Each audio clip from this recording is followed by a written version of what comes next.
Hey Jeremy, Andy from Flowmark here. Scott's on the camera. Just wanted to say, first of all, thank you for your business. We really appreciate it. Sorry we didn't get to meet you in person here. You've got a beautiful truck, and I want to just give you a quick run around on the features and then basic operation, which we try to keep as simple as possible so that you got simple operation in your daily business. First thing is, of course, you got the Ram with the diesel. It's a heck of a truck. You get the Cummins diesel in it, automatic transmission, your 4x4. We spec them well with side steps to get in easy, power group, Bluetooth, all that kind of stuff. So you got some safety features there for you too. It'll be a good truck for you. It'll treat you well. Of course, your body is a 999 gallon aluminum tank. It's 699 waste and 300 fresh. Your fresh water's in the front of the tank and your waste in the rear. Your layout of the equipment on it is like any other slide-in or truck-mounted tank. So you've got a primary shutoff in the top. That's a ball in a cage like what's in a shop vac. So if the liquid level gets too high, the ball seats and stops waste from getting into your vacuum pump, which of course that's the key feature here, or the key function here. You don't want waste in your pump. You only want air to go through it. So you got to keep that primary clean. If you overflow your tank, just open that up and rinse it off real quick. Keep that clean. That's your first line of defense. Your air line comes down into your vacuum pump. This is a secondary shutoff, so this kind of does the same thing as the primary. It'll also scrub airborne moisture out of the airstream, and it has a ball in a cage in it also. And then your airflow goes through this final filter. This filter has a stainless steel canister in it that is, you can pull these 4 thumb screws off, slide that out, hose it off, put it back in, reuse it. You'll want to drain your secondary every day. You'll want to check this and clean this filter once a month. And then anytime you've overflowed the tank where that primary shut off, then you want to go ahead and clean the primary and pull your filter out and clean it then also. In addition to that, we put a flush kit on all of our small vane pumps so that you can flush it easily. This little canister right here, just put a 50-50 mix of diesel fuel and your pump oil in here so that once a month or when you overflow the tank, you can follow this line down to your pump. And at the back here, you've got a little petcock valve. Crack this a quarter turn. Watch this liquid level drop about a ½ inch. That'll suck that liquid into your pump while it's running in vacuum mode, and it'll clean the vanes. It'll spit that in the muffler, drain the muffler, and you're flushed. You don't have to do anything else other than just flush your pump that way. While we're talking about the pump, let's walk around to the other side of the truck real quick. Because you have a 4x4, and we can't get a drive shaft directly from the PTO to the vacuum pump, you have a hydraulic system in there. So the PTO turns a hydraulic pump, which in turn runs hydraulic fluid through a loop that turns a hydraulic motor on the vacuum pump. So the only thing to really pay attention to there is you've got a hydraulic reservoir over here. You've got a level here. You can see it's full, a temp gauge. If this is ever low or that oil's looking pretty skanky, then you know to replace the oil. But that's something. It's a closed system, so it's something every year or two, depending on how much you use the truck.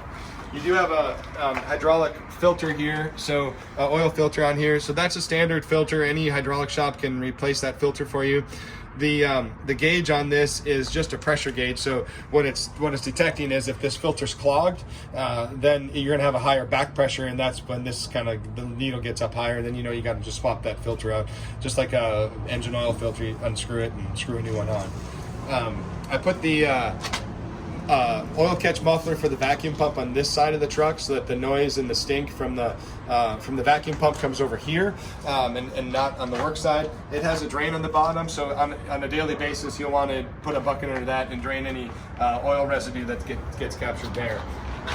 You've got dual service on this, so you've got an inlet hose and a bucket fill on this side, just like on the other side. Large cabinets with dry deck tiles and a shelf and all that on this side too, so you can service from either side of the truck. Your rear hauler has a couple of anti-vibration straps here to keep it from rattling, and then you got a safety pin on this, and if you pull the cotter pin, slide the pin out, now your deck comes down. You can fit 2 toilets on there. You can see you've got a boat winch style strap to wrap around the toilets. Always strap them in 2 spots, so you can put another ratchet strap up top here or one over the skids. The toilet's just too flexible. If you don't strap them in 2 spots, you'll end up with toilet flying down the road, which you don't want. When this is down, you've got stop, tail, turn, backup, DOT triple. Your license plate is hinged, so you can see all those lights from behind. And then in addition, you've got in this bumper a 2-inch receiver and a 7-way plug, so you can tow your trailers. Your water system, you've got the DC-10 water pump, so that's a 20-gallon a minute, 40 PSI pump.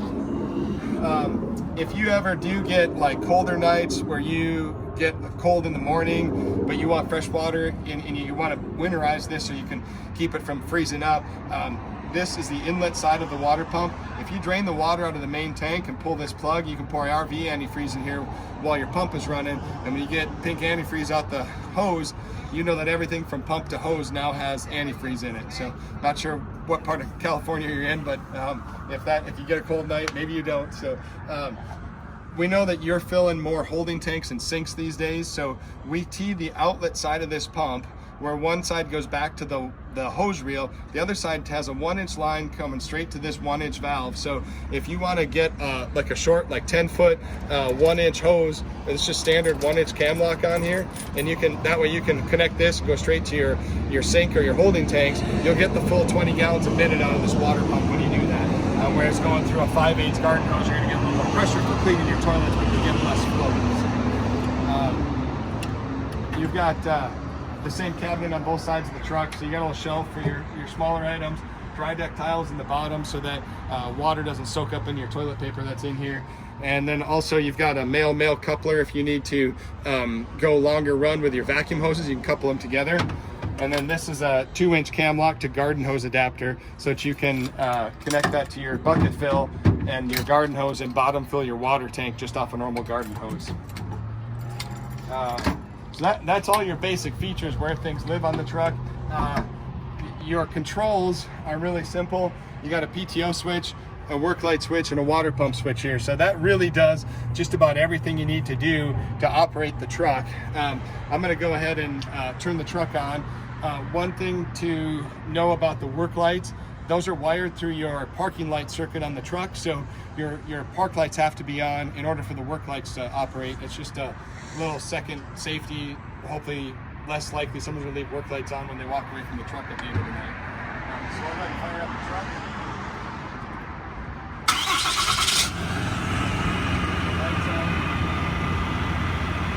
So literally the operation for the vacuum pump is just this. Hit the button, that engages the PTO, turns on the hydraulic system, and starts the pump running.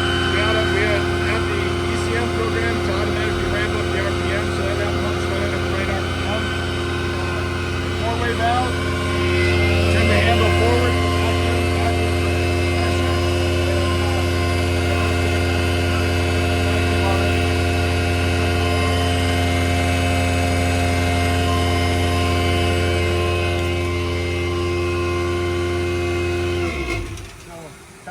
for the video there, but that's literally all it takes to turn this pump on. You hit the switch, put it in vacuum. When you want to discharge, same thing. You can gravity feed or you can pressure dump. So with this in neutral, which is in the center, you can just open up the discharge valve and it's going to flow out, and you're going to get air is going to come back in through the pump. Or if you want to pressure offload, you can move that valve over to pressure and turn the vacuum pump on. It'll put a little air into the tank to help push the waste out. Of course, your discharge valve is right here on the center of the truck. So, work lights, hit the switch with the parking lights on. You got 4 work lights, 1 on each side, 2 at the rear. They're like 3,000 lumen, pretty bright LED lights. They're light up the night, pretty good. And then the water pump, again, just flip the switch, turns the pump on, and then open up the valve for that. Market it now is theorizing something. We're 75 degrees today, but tomorrow we might be in the 30s, so we've got it all winterized right now. So that's literally the extent of the operation you need to know. You're on your daily, you guys are going to get out of the truck, you're going to get all the switches, and you're going to start grabbing your hoses and go to work. And then when you're discharging, got the discharge, and then the real thing that's important is to remember that you got to maintain these trucks. So keep an eye on knowing what is normal. What's normal operational temperature? What's your hydraulic oil normally look like? What is your RPMs normally like? What is your vacuum pump normally sound like, because when something is not normal, that ought to throw up a red flag that you know you got to address something. You got to figure out why is it not normal, and not end up with the truck broken down because of some minor thing. So just that's the big thing, is train your drivers to be in tune with this truck so they know what it does day in and day out. And then your maintenance really at that point is keep oil in it, flush it once a month or so, drain your secondary and your muffler every day at the end of the day. And if you ever do go up where your waste fills up past this top sight glass and that primary shuts off, when you drain that tank next time, crack that primary open, hose it off, drain everything, flush the pump during that time, and then you should be good to go. So I talk fast. I wanted to kind of cram this in for you. So if you got any questions, you know how to reach Scott. But again, Jeremy, just really wanted to say thank you. Enjoy the new truck. I hope it makes you lots of money, because that's what it's all about. Have a great day.